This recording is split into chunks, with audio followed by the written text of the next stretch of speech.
mau mencari keuntungan. Sederhana tentu apa yang sebenarnya tunduklah kepada penatua. Dua hal yang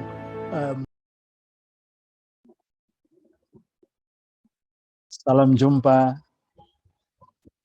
untuk saudara-saudara yang kekasih. Kita bertemu lagi pada kesempatan ini untuk bersama-sama merenungkan bagian Alkitab yang ditentukan untuk kita renungkan dan bahas bersama. Hari ini kita akan bersama-sama membahas pertama Petrus pasal 5 ayat 1 sampai 11. Pertama Petrus pasal 5 ayat 1 sampai 11. Sebelumnya marilah kita berdoa. Terpujilah Engkau ya Tuhan yang memberi kami waktu dan kesempatan untuk merenungkan kedalaman kehendak dan firman-Mu dalam kehidupan kami. Kiranya Tuhan sendiri oleh Roh-Mu hadir di antara kami, supaya kami boleh mendengar, menghayati, merenungkan bagian Alkitab yang telah ditentukan untuk menjadi pembahasan pada hari ini. Terima kasih ya Bapa dalam anak-Mu Tuhan Yesus Kristus. Amin. Pembacaan Alkitab dari pertama Petrus ayat 1 sampai 11 diberi judul Gembalakanlah kawanan domba Allah. Aku menasehatkan para penatua di antara kamu, aku sebagai teman penatua dan saksi penderitaan Kristus yang juga akan mendapat bagian dalam kemuliaan yang akan dinyatakan kelak. Gembalakanlah kawanan domba Allah yang ada padamu. Jangan dengan paksa, tetapi dengan sukarela sesuai dengan kehendak Allah. Dan jangan karena mau mencari keuntungan, tetapi dengan pengabdian diri. Janganlah kamu berbuat seolah-olah kamu mau memerintah atas mereka yang dipercayakan kepadamu. Tetapi hendaklah kamu menjadi teladan bagi kawanan domba itu. Maka kamu apabila gembala agung datang, kamu akan menerima mahkota kemuliaan yang tidak dapat layu. Demikian jugalah kamu, hai orang-orang muda. Tunduklah kepada orang-orang yang tua, dan kamu semua rendahkanlah dirimu seorang terhadap yang lain. Sebab Allah menentang orang yang congkak, tetapi mengasihani orang yang rendah hati. Karena itu rendahkanlah dirimu di bawah tangan Tuhan yang kuat, supaya kamu ditinggikannya pada waktunya. Serahkanlah segala kekhawatiranmu kepadanya, sebab Ia yang memelihara kamu. Sadarlah dan berjaga-jagalah. Lawanmu, si iblis, berjalan keliling sama seperti singa yang mengaum-aum dan mencari orang yang dapat ditelannya. Lawanlah dia dengan iman yang teguh. Sebab kamu tahu bahwa semua saudaramu di seluruh dunia menanggung penderitaan yang sama. Allah sumber segala kasih karunia yang telah memanggil kamu dalam Kristus kepada kemuliaannya yang kekal akan melengkapi, meneguhkan, menguatkan, dan mengokohkan kamu sesudah kamu menderita seketika lamanya. Ialah yang mempunyai kuasa sampai selama-lamanya. Amin. Sekianlah pembacaan dari pertama Petrus pasal 5 ayat 1 sampai 11. Kiranya kita semua masih ingat bahwa beberapa minggu yang lalu pernah ada pembahasan lagi dari surat yang sama, pertama Petrus. Dan waktu itu kiranya masih diingat bahwa surat pertama Petrus berisi dasar-dasar penggembalaan bagi jemaat secara khusus kepada penerima surat pertama Petrus itu secara khusus di masa penderitaan dan penghambatan atau penganiayaan. Ya.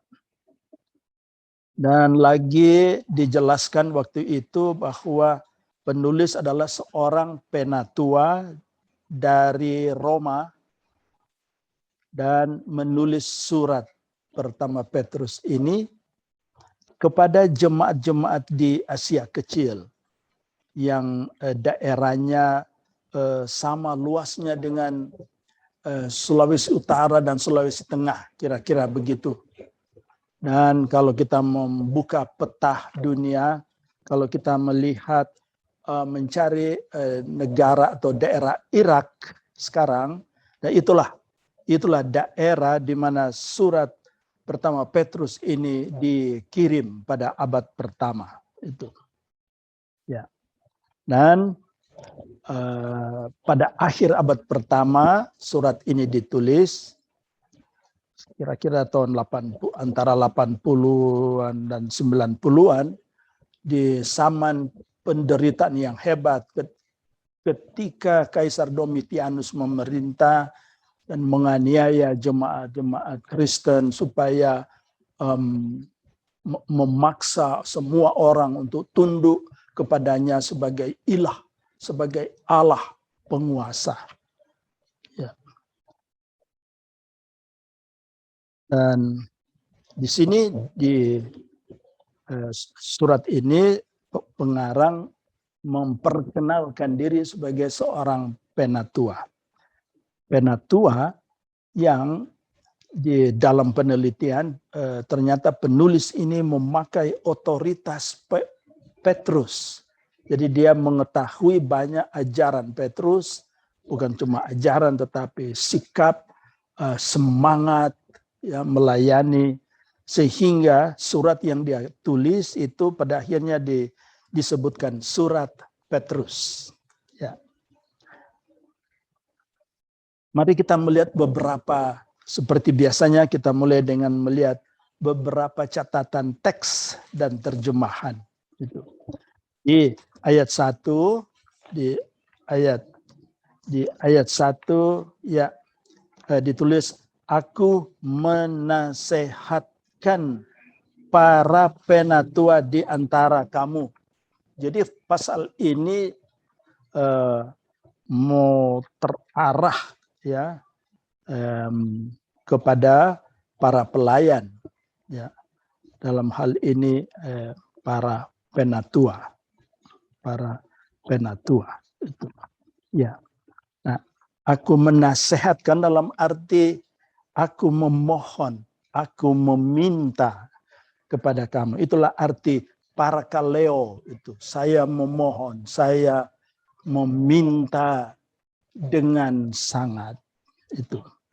Dan ini beda sekali dengan di ayat 2 itu kalau kita baca, gembalakanlah kawanan domba Allah. Kata kerja di sini gembalakanlah adalah perintah.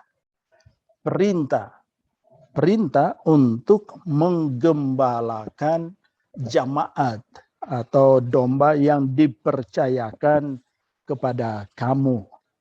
Itulah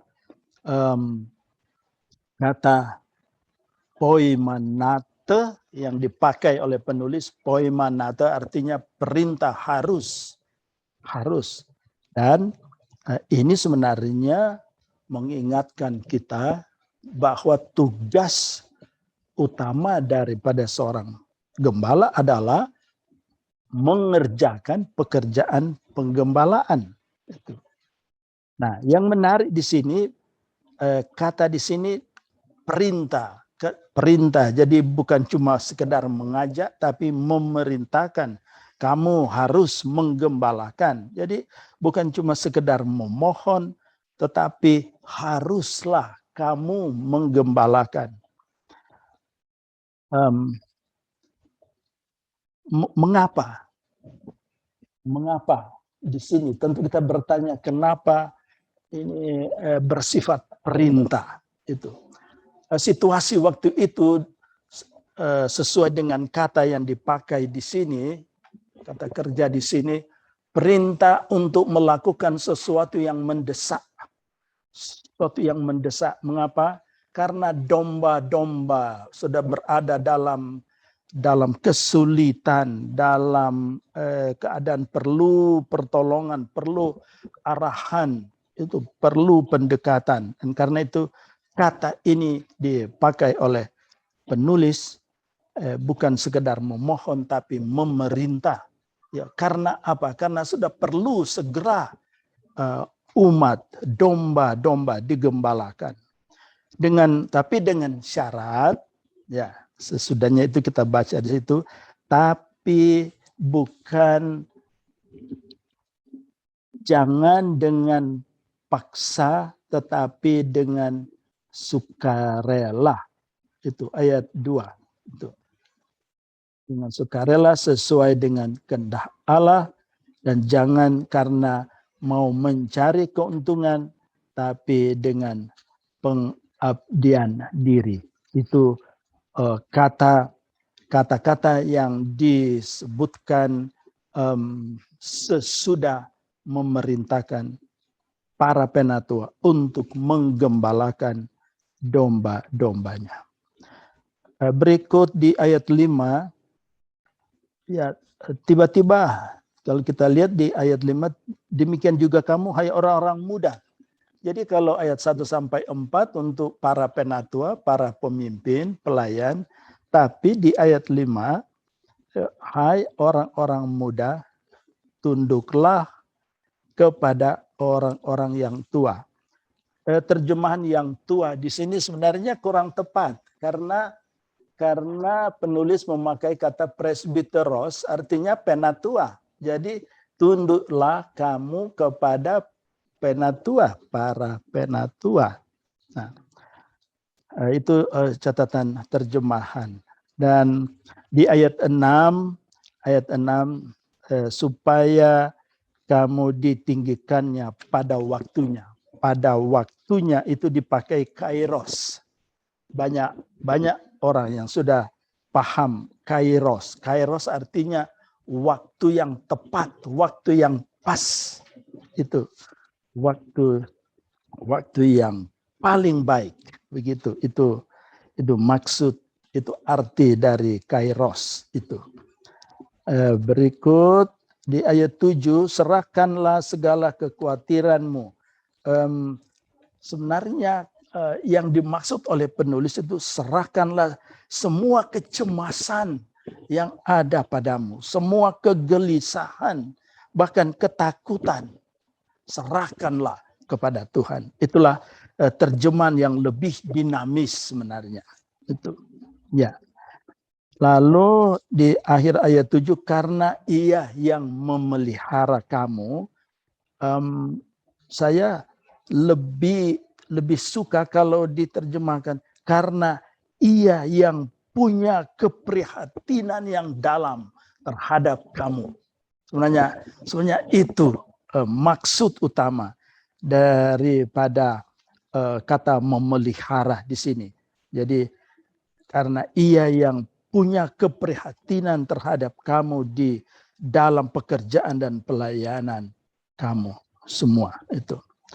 Dan kata serahkanlah di ayat 7, ayat itu serahkanlah segala kekuatan, serahkanlah lebih baik sebenarnya kalau diterjemahkan seriuslah, bersungguh-sungguhlah, begitu. Ya, bersungguh-sungguhlah untuk menyerahkan segala kekhawatiran, sebab Ia yang memelihara kamu. Nah, di ayat 8 itu sadarlah, itu kata sadarlah itu yang saya maksudkan dengan bersungguh-sungguhlah, seriuslah menghadapi keadaan ini, melaksanakan tugas kamu. Oke, itulah beberapa catatan terjemahan yang perlu kiranya kita ketahui itu. Nah, sekarang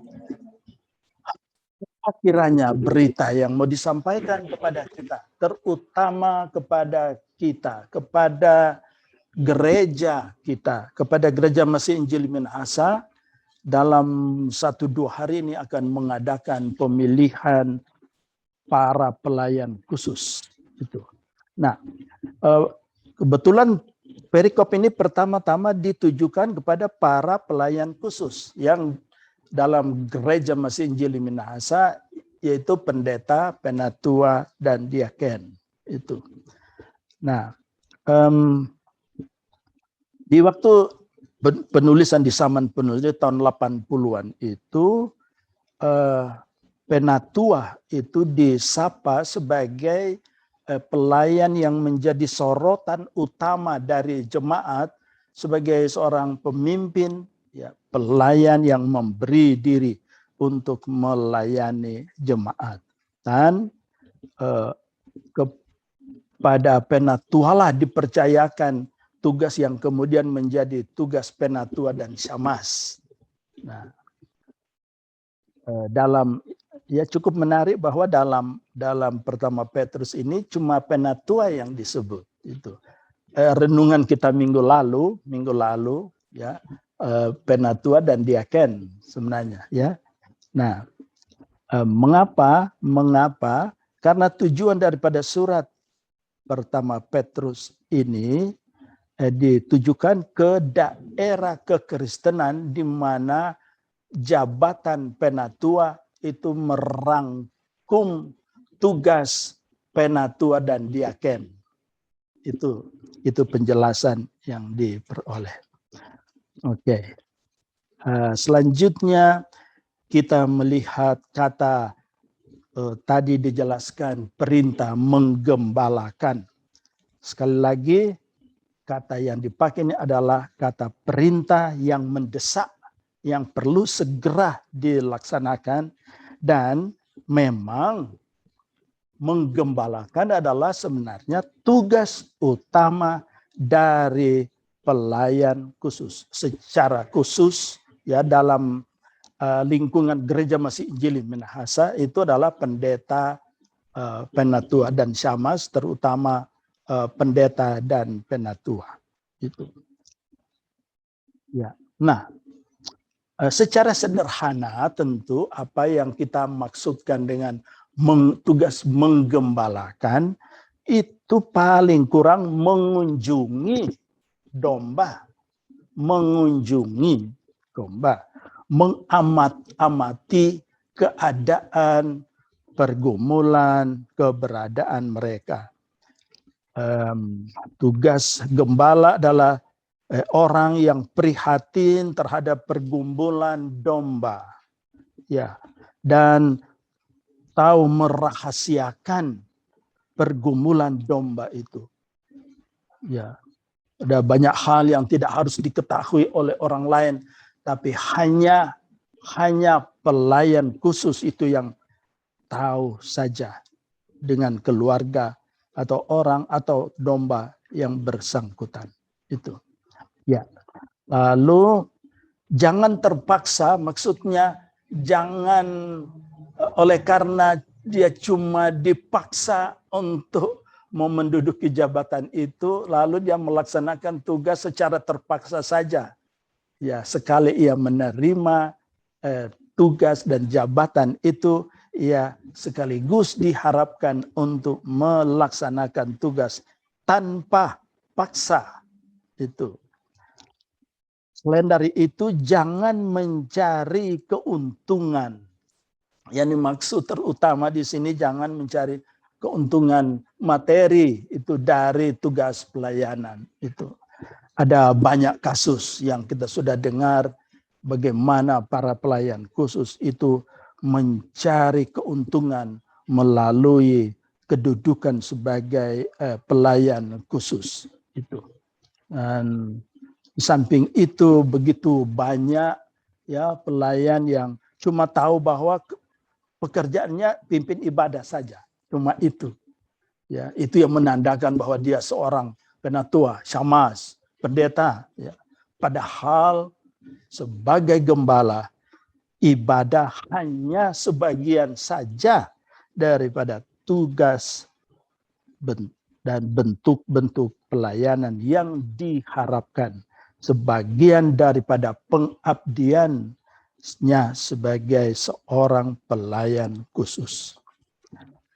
Jangan menjadi seolah-olah menjadi pemerintah, maksudnya kalau kita lihat di ayat 3, janganlah kamu berbuat seolah-olah mau memerintah atas mereka yang dipercayakan kepadamu. Ini juga kata perintah, ya, imperatif, perintah. Jangan kamu menjadi seolah-olah pemerintah, pelayan tapi kelihatan seperti pemerintah. Nah, ini menjadi bukan cuma sapaan tapi semacam teguran dari penulis ini. Jadi seorang pelayan khusus itu pekerjaannya tidak cuma memerintah, harus, mesti begini, mesti begini. Bukan begitu, tetapi seorang pelayan menuntun, diberi tugas untuk menuntun, memberi arahan, memberi dan menjadi teladan. Itu yang sangat penting. Nah, begitu banyak pelayan khusus yang tergoda, apalagi kalau ia punya peranan dalam hal kepegawaian, pemerintahan, pejabat pemerintah. Kadang-kadang tidak disadari ia sudah bertindak sebagai pemerintah, padahal dia seorang pelayan gereja. Ya, jadi satu peringatan, satu tanda awas supaya para pelayan Tuhan itu jangan bertindak seolah-olah dia seorang pejabat pemerintah. Ya. Kalau ia kebetulan seorang pejabat pemerintah, tapi ia jangan tunjukkan itu di dalam pelayanannya kepada jemaat. Dalam konteks kita, secara khusus Gereja Masih Injili Minahasa, pendetalah yang membina para penatua dan diaken. Para pendetalah yang memberi teladan sebagai mengajar, memberi teladan bagaimana menjadi seorang gembala. Itu. Jadi ia mengajar sehingga pada akhirnya semua penatua, diaken, guru agama, dan semua petugas gereja itu hidup dan melaksanakan tugas penggembalaan sebagai seorang gembala. Di dalam ayat 5 itu memang cukup menarik. Kenapa tiba-tiba orang muda disebut? Mengapa? Karena penulis pertama Petrus sadar bahwa hari depan gereja ada di tangan anak-anak muda. Karena itu mereka perlu dipersiapkan ketika mereka masih muda untuk memikul tugas dan tanggung jawab yang nanti diserahkan kepada mereka. Ya. Jadi tunduklah kepada penatua, itu dalam ayat 5 itu. Di Alkitab kita tunduklah kepada orang-orang yang tua. Maksudnya tunduklah kepada penatua karena mereka yang diharapkan mengajar dan memberi contoh dan menjadi teladan. Dan kalau kita baca ayat 5b itu, rendahkanlah dirimu seorang terhadap yang lain. Nah, apa artinya itu? Artinya seorang pemimpin jemaat, seorang penatua, seorang diaken itu tidak hanya mengajar supaya yang lain tunduk kepadaku, anggota jemaat harus tunduk kepadaku, tetapi saling merendahkan diri seorang terhadap yang lain. Itu maksud daripada penulis pertama Petrus ini. Kalau begitu, maka dengan demikian persekutuan yang sejati dapat terwujud apabila masing-masing satu dengan yang lain tahu merendahkan diri, tahu menghargai, tahu menghormati sesama. Bukan saja terhadap yang muda, tetapi terhadap orang yang tua. Bukan saja orang tua terhadap orang yang muda, tetapi orang muda terhadap orang yang tua. Sekali lagi, para pelayan khusus itulah yang diharapkan memberi teladan bagaimana hidup merendahkan diri satu terhadap yang lain. Ya. Di ayat 6 tadi dikatakan ada kairos, supaya kamu ditinggikannya pada waktunya. Kalau kamu merendahkan dirimu di bawah tangan Allah yang kuat, maka pada waktunya. Kita tidak tahu, seringkali kita tidak tahu kapan Tuhan meninggikan kita, kapan Tuhan mengangkat kita, pun kapan Tuhan memilih kita. Nah, jadi kapan itulah kairos, waktu yang tepat dari Tuhan Allah akan dinyatakan menurut rencana dan rancangan Allah sendiri. Ya. Kalau di ayat 7 dikatakan serahkanlah semua kegelisahan, semua kekhawatiran kepada Tuhan dan serahkanlah, sebenarnya arti pertama dari kata yang dipakai oleh penulis pertama Petrus ini sebenarnya dia mau mengatakan buanglah kepada Tuhan. Maksudnya kegelisahan dan kekhawatiran, ketakutan, buanglah kepada Tuhan. Maksudnya Tuhan akan menerima. Tuhan akan menerima semua kekhawatiran kita dan Ia tahu apa yang akan Ia buat untuk orang yang membuang kekhawatiran kepadanya. Itu maksud daripada ayat 7 ini. Nah, di ayat 8 dikatakan berjaga-jagalah sebab lawanmu si iblis berjalan keliling sama seperti singa yang mengaum-ngaum. Iblis itu terjemahan dari diabolos itu penggoda. Jadi arti pertama adalah penggoda yang mau menjatuhkan. Dalam arti pertama mau menjatuhkan orang, menjauhkan orang, mengambil orang yang terikat dengan Tuhan tetapi terpisah. Jadi membuat supaya orang-orang terpisah dari Tuhan. Itu arti umum dari pekerjaan iblis itu. Dan iblis berjalan keliling, dikatakan di Alkitab kita berjalan keliling. Artinya berjalan terus menerus. Jadi iblis tidak hanya satu waktu tertentu dia berjalan, bekerja. Tapi terus menerus. Itu kata yang dipakai oleh penulis Petrus ini. Iblis itu terus menerus. Tiap saat iblis terus menerus berjalan mencari mangsa. Tidak pernah berhenti mencari mangsa. Jadi kalau ada celah di situ ia masuk. Ya. Dan dengan kata lain, ujian iman jalan terus, akan jalan terus. Ujian kepada kita sebagai orang yang percaya akan jalan terus. Tetapi lawanlah godaan itu dengan iman yang teguh.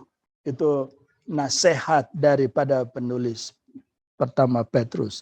Dengan iman yang teguh kita dapat melawan godaan itu. Yang ada godaan yang memang tidak dapat dilawan dengan iman yang biasa-biasa saja. Kadang-kadang ada godaan yang memerlukan penyerahan diri yang dalam. Memerlukan iman yang teguh, yang kuat itu. Ya.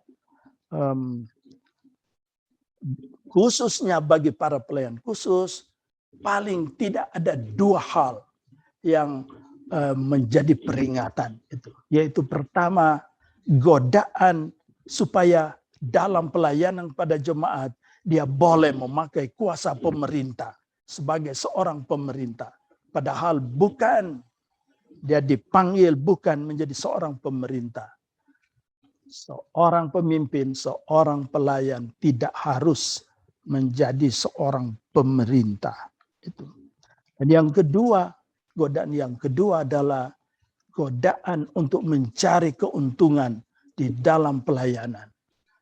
Ada begitu banyak pelayan khusus yang mengadakan tugas penggembalaan, bikin perkunjungan. Tapi begitu banyak pelayan khusus yang tiba di rumah, lalu lihat-lihat apa-apa yang boleh diminta pada keluarga itu.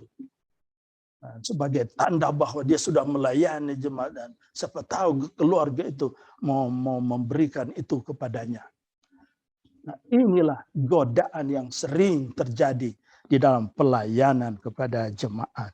Dan dengan begitu kita diuji sampai di mana para pelayan khusus menahan diri supaya tidak kena godaan itu. Dikatakan memang seluruh dunia di ayat 9 itu, seluruh dunia menanggung penderitaan yang sama. Yang dimaksud oleh penulis yaitu semua saudara seiman di seluruh dunia menanggung penderitaan yang sama. Maksudnya apa? Penderitaan yang sama yaitulah godaan. Godaan iblis bekerja terus menerus dari dulu di dalam kehidupan, terutama bagi seorang pelayan. Iblis mengintai, mengikut dari belakang, mengaum-ngaum. Itu bahasa kiasan yang dipakai supaya ia dapat menelan, dapat berhasil, ya, menggoda orang di dalam tugas dan pelayanannya. Jadi ujian iman akan jalan terus. Tetapi kita perlu melawan godaan dengan iman yang teguh. Dan karena itu serangan iblis untuk menguji iman kita dapat tanggulangi di dalam penyerahan yang penuh kepada Tuhan. Mengapa? Karena Tuhan yang punya pelayanan ini yang dipercayakan kepada kita semua, kepada para pelayan khusus. Ada yang bertanya, apa berita ini bagi anggota jemaat biasa? Beritanya ialah bahwa sebagai domba, sebagai anggota jemaat minta untuk mengingatkan para pelayan apa yang menjadi tugas dan kewajiban, bagaimana para pelayan menjaga diri supaya tidak tergoda terhadap godaan iblis itu dalam pelayanan. Itulah tugas anggota jemaat, itulah tugas para domba yang diharapkan oleh Tuhan, sehingga di dalam segala hal kita akan melihat bagaimana Tuhan bekerja, baik melalui para pelayan khusus maupun melalui seluruh anggota jemaat. Dengan demikian, dalam segala hal kita hanya memuji dan memuliakan Allah, pemberi jabatan dan yang memiliki dan yang memberi kepada kita iman yang penuh. Demikianlah pembahasan kita di hari ini, dan semoga damai sejahtera Allah yang melampaui segala akal akan menjaga dan mengarahkan kehidupan kita dan menjadi pengawal kita, dan dia akan menguatkan iman kita di tengah-tengah dunia yang penuh godaan ini. Di dalamnya kita menyerahkan seluruh kehidupan kita. Semoga demikianlah, dan sampai jumpa di kali yang berikut. Terima kasih dan salam.